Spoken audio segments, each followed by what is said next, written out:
Good morning students. आज हम सामाजिक नियंत्रण के संदर्भ में बात करेंगे।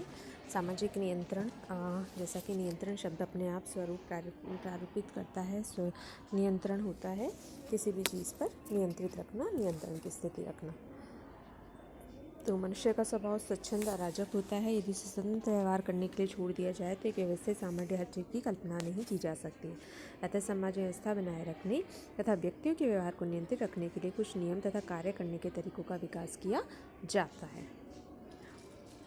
संक्षेप में नियंत्रण इस व्यवस्था को सामाजिक नियंत्रण कहते हैं। तो किंग्सले डेविस के अनुसार समाज का निर्माण ही सामाजिक संबंधों तथा नियंत्रण की व्यवस्था के द्वारा होता है, क्योंकि एक की अनुपस्थिति में दूसरे का अस्तित्व किसी प्रकार भी सुरक्षित नहीं है। सामाजिक नियंत्रण का अर्थ समाज की संपूर्ण व्यवस्था का नियंत्रण करना है। सामाजिक विकास के विभिन्न सोपानों में सामाजिक नियंत्रण का अर्थ भिन्न भिन्न प्रकार रहा है। फिर भी इस प्रकार का उद्देश्य समाज व्यवस्था बनाए रखना था। प्रत्येक समाज यह अपेक्षा करता है कि उसके सदस्य एक निर्धारित तरीके से समाज में आचरण करें, जिससे समाज में व्यवस्था बना रहे। अतः सामाजिक नियंत्रण समाज के अस्तित्व के लिए आवश्यक है। सामाजिक नियंत्रण के संदर्भ में इसकी परिभाषाएं जो दी गई हैं, जैसे कि मैकाइवर व पेज के अनुसार सामाजिक नियंत्रण का अर्थ उस तरीके से है जिससे संपूर्ण सामाजिक व्यवस्था की एकता तथा उसका स्थायित्व बना रहे। इसके द्वारा यह व्यवस्था एक परिवर्तनशील संतुलन के रूप में भी क्रियाशील रहती है। सामाजिक नियंत्रण वह स्थिति है जिसमें अनेक नियमों के द्वारा व्यक्ति के व्यवहारों में इस प्रकार परिवर्तन किया जाता है जिससे समाज में संतुलन बना रहे। तो रॉस के अनुसार सामाजिक नियंत्रण का तात्पर्य उन सभी शक्तियों से है जिनके द्वारा समुदाय व्यक्ति को अपने अनुरूप बनाता है। सामाजिक नियंत्रण के द्वारा व्यक्ति को एक सामाजिक प्राणी बनाया जाता है। तो पार्सन्स के अनुसार विपथगामी प्रवृत्तियों को कली को फूल बनने से पहले ही कुचल देना सामाजिक नियंत्रण है, अर्थात किसी भी प्रकार से इसका नियंत्रण करना उसको सामाजिक नियंत्रण कहते हैं। सामाजिक नियंत्रण के द्वारा समाज विरोधी व्यवहारों को पहले से बढ़ने से रोकता है। ऑर्गन व निमकॉफ के अनुसार दबाव का वह प्रतिमान जिसे समाज के द्वारा व्यवस्था बनाए रखने तथा नियमों को स्थापित करने के उपयोग में लाया जाता है, सामाजिक नियंत्रण कहलाता है। तो सामाजिक नियंत्रण के महत्व के जब परिभाषाओं के बाद हम इसके प्रकारों की बात करते हैं। समाज और सामाजिक संबंधों की प्रकृति, सामाजिक दशाओं, व्यक्तिगत व्यवहारों में अंतर के आधार पर समाज में सामाजिक नियंत्रण के प्रकारों में भिन्नता है। जैसे चेतन तथा अचेतन नियंत्रण के संदर्भ में मैं बात करती हूँ, तो चेतन सामाजिक नियंत्रण वैसा व्यवहार है जिनके प्रति व्यक्ति सचेत रहता है, जिसमें कोई त्रुटि ना हो।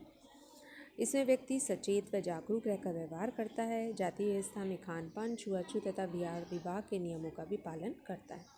ऐसे व्यवहार जो व्यक्ति के अंग बन चुके हैं और जिनका हमारे मस्तिष्क में स्थायित्व प्रभाव रहता है, इसे व्यक्ति चेतन व स्वाभाविक रूप से आचरण करता है। उदाहरण के लिए परंपराओं, संस्कारों एवं धार्मिक विश्वासों के आधार पर व्यवहार।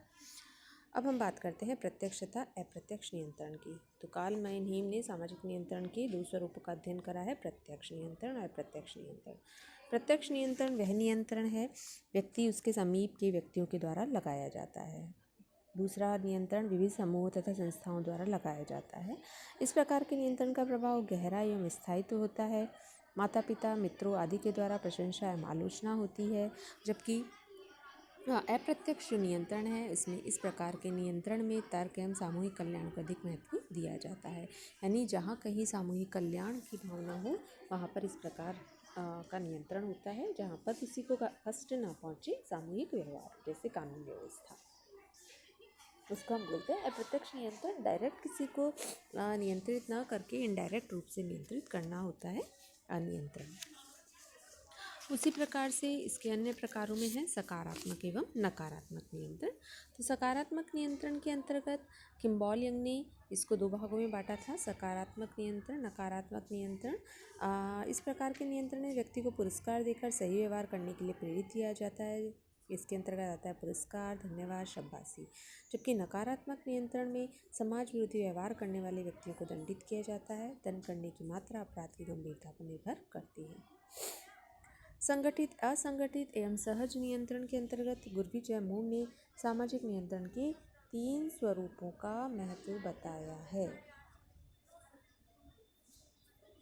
संगठित, असंगठित एवं सहज। इसमें अनेक छोटी बड़ी एजेंसियों, व्यापक नियमों एवं व्यक्ति की व्यवहारों को नियंत्रित किया जाता है। इसमें सांस्कृतिक प्रतीक नियम आते हैं जिसका सर्वाधिक प्रभाव पड़ता है। इसी प्रकार व्यक्ति स्वयं अपने अनुभव तथा आवश्यकता के कारण कुछ नियंत्रणों को स्वीकार करता है। दूसरा, इसमें व्यक्ति के अधिकारों के कर्तव्य को स्पष्ट कर दिया जाता है।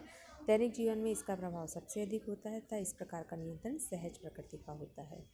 शिक्षण संस्था, परिवार, राज्य इसके अंतर्गत आते हैं। असंगठित के अंतर्गत संस्कार आएंगे, परंपराएं, जनरीतियाँ, नियंत्रण आएंगे, जबकि तीसरे के अंदर आएंगे धार्मिक नियम। धन्यवाद।